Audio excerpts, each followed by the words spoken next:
Agora nós vamos calcular o momento de inércia de um cilindro. Vamos só lembrar que o momento de inércia do anel, que calculamos na aula passada, foi dado por meio de mr ao quadrado. Isso aqui é o momento de inércia do anel girando em torno do seu eixo central. Aqui nós temos um cilindro que está girando em torno desse eixo Y. O eixo passa por este ponto aqui, que eu estou marcando como O, ponto de rotação.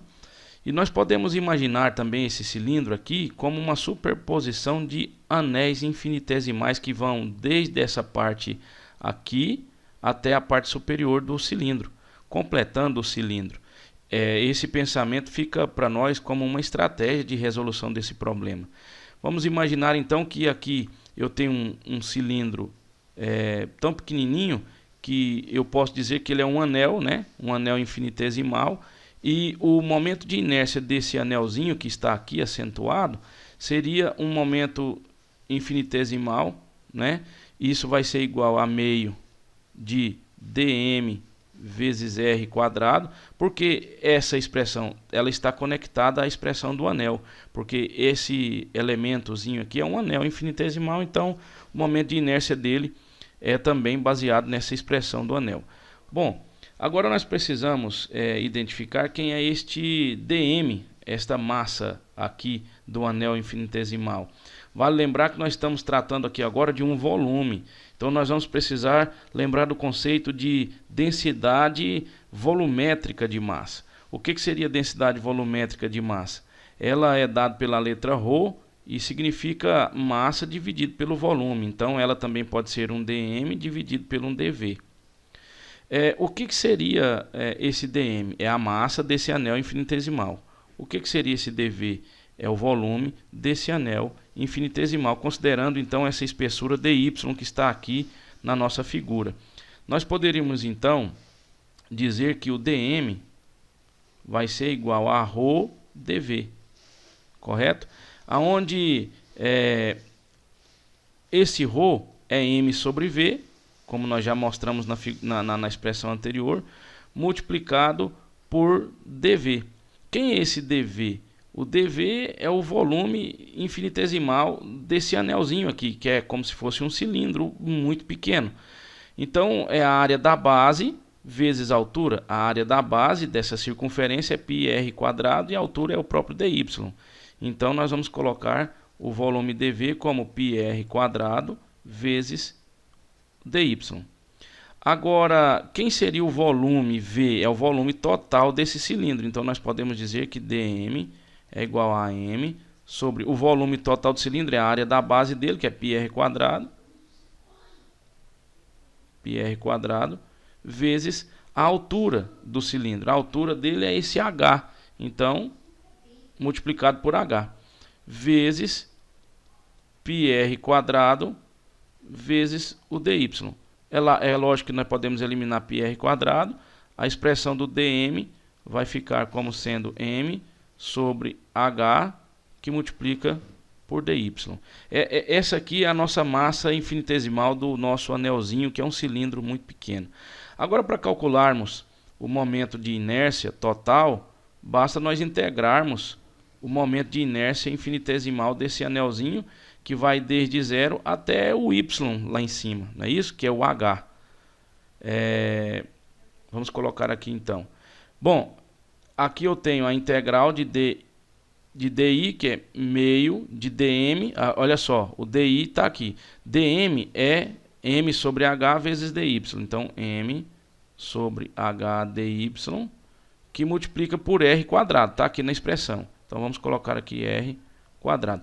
Tudo que é constante, isso indo de 0 até h. Agora, nós podemos dizer que tudo que é constante vai para fora da integral. O r é uma constante, que é o raio, o h também, o m também, e o meio também fica só o dy. Então nós temos meio de mr quadrado sobre h, integral de dy, que vai desde 0 até h. Então a integral de dy é y, colocando aqui os nossos intervalos de variação da integral, nós vamos colocar o h no lugar do y, h menos 0 é h. Então, o momento de inércia é meio de mr² sobre h multiplicado por h, que é o resultado da nossa integral. O h vai embora com h. Então o nosso momento de inércia do cilindro vai ficar meio de mr². Se você observar, é a mesma expressão do momento de inércia do anel. Mas por quê? Sendo que aqui eu tenho um cilindro. Olha, o momento de inércia depende da distribuição de massas e da distância dessas massas ao ponto de rotação. Então, aqui eu tenho um cilindro como se fosse um conjunto de anéis superpostos.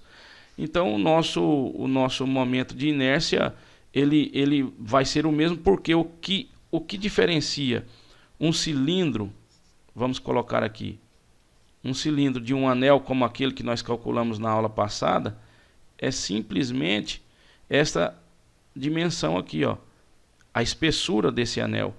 E essa espessura não entra aqui na expressão do momento de inércia. O que entra é só a massa e o raio. Então, tanto faz eu colocar um anel grande, como esse daqui, que é um cilindro, como um anel pequeno, que é esse daqui, vai dar o mesmo momento de inércia, porque não depende da dimensão na vertical aqui, ó. Ok? Então, por isso que nós precisamos compreender que o momento de inércia depende da distribuição da massa e como essa massa está distante do ponto de rotação. Tudo bem? Vamos já embalar esse vídeo aqui e vamos colocar o momento de inércia de uma barra homogênea. Deixa eu ver se eu consigo subir aqui esta tela. Vamos subir aqui. Vamos então voltar para barra homogênea. Vamos lá. Uma barra homogênea seria algo desse tipo aqui, aonde eu tenho o eixo X colocado através dela, e eu preciso escolher um elemento de massa. Vamos escolher um elemento de massa aqui dessa barra, que vai ser o nosso dm. Esse dm tem aqui um tamanhozinho que nós vamos chamar de dx, e ele está localizado no eixo X, numa posição que nós vamos chamar de X. Vamos trazer esse eixo aqui para ficar mais fácil de nós observarmos. A posição desse dm está na posição X. Vamos considerar que essa barra esteja girando aqui em torno desse eixo X, correto? Aqui nós temos uma medida linear. Essa dimensão aqui, essa espessura da barra aqui seria muito pequena, é até desprezível em relação ao tamanho da barra. A barra vai ter aí um comprimento L, correto? De 0 a L vai essa barra. Então nós podemos entender que aqui eu tenho uma distribuição linear de massa, e isso me dá o direito de recorrer à ideia de densidade linear de massa, o que vai ser a massa total dessa barra dividido pelo seu comprimento. Então isso também é a mesma coisa que dm sobre dl, correto? Então o nosso dm vai ser igual a essa densidade linear de massa multiplicado pelo dl. Esse dl aqui, na verdade, vai ser considerado como um dx. Essa medida que nós temos aqui pequenininha, ao longo do eixo x, nós temos um dx, correto? Então, multiplicado por dx,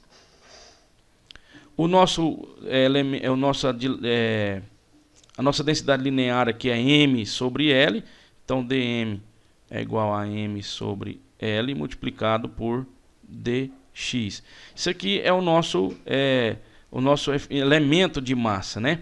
Agora, para nós calcularmos o momento de inércia, nós vamos recorrer à ideia original, aquela expressão original do momento de inércia. É a integral de r² dm. Essa aqui é a expressão original que define, né, o momento de inércia. Então vamos resolver esse problema. O momento de inércia é a integral de esse r² aqui, na verdade, vai ser exatamente como a massa está distribuída de 0 até x, correto? Então ele é o próprio x quadrado, vezes o nosso elemento aqui dm. Bom, isso vai de 0 até L, porque nós estamos contabilizando a massa para ela ir daqui, da origem, até aqui, a outra extremidade. O nosso dm tem valor, então vamos colocar aqui que a integral de 0 a L de x ao quadrado, o dm é m sobre L dx, correto? Então, o nosso m sobre L é constante, vai para fora da integral, vai ficar m sobre L, integral de x ao quadrado, com respeito a x, indo de 0 a L. A integral de x ao quadrado é x ao cubo sobre 3, aplicando o intervalo de integração, fica o L no lugar do x. Então, nós vamos ter que m sobre L vezes L ao cubo sobre 3, o que nos dá m, o L corta com 1 desse cubo aqui, ó, fica L quadrado, né? Então vai ficar 1/3 de m vezes L ao quadrado. Esta aqui é a expressão que dá para nós o momento de inércia de uma barra homogênea distribuída, distribuída uniformemente, né? A sua massa distribuída uniformemente e girando em torno de um eixo que passa ao longo de todo o seu comprimento. Fica aqui então um forte abraço e até o nosso próximo encontro.